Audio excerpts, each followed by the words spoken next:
Okay, let me give you guys another example. So let's say you want to simplify this. The trick here, so here this seems very complicated. You can simplify this. So the way to do the trick here is to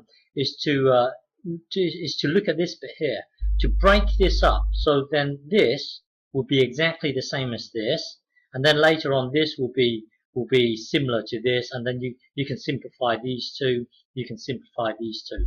Okay, so the trick is in breaking up this middle term here. Okay, so looking at this here. So to simplify this, zoom into this bit here. Okay, so let's just zoom into this bit here. So when you zoom into this bit here, you can actually break this up into one summation here. That will then give you this.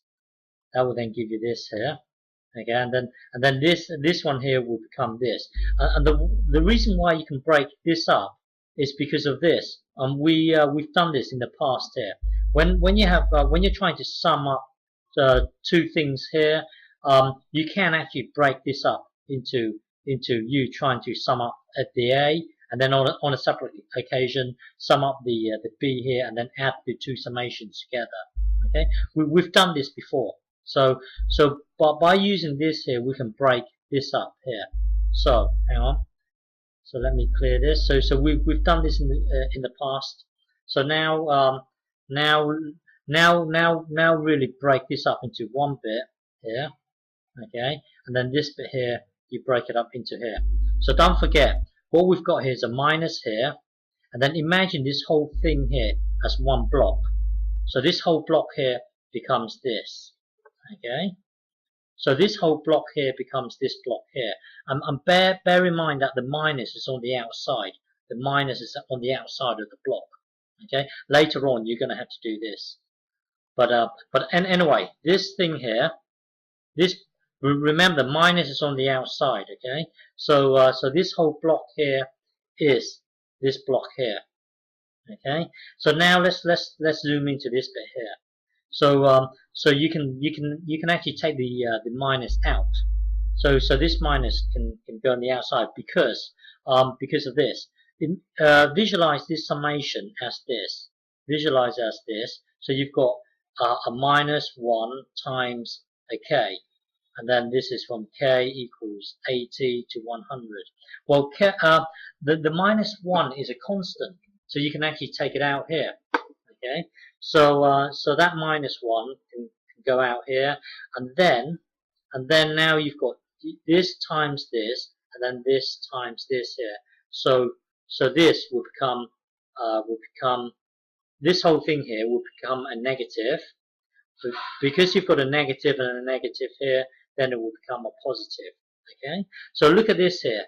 From 1 to 100, from 80 to 100. But the good thing is that this is exactly the same as this.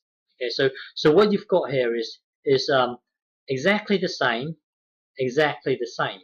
Okay, so let's just imagine as one bubble here. Okay, so here you've got from 1 to 100 of the exact same thing here.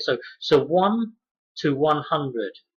Okay, and then you've got to take away from 80 to 100. So let's say from 80 to 100. So this thing, take away this thing here. So the answer here is really this bit here, from 1 to 80. Sorry, from 1 to 79.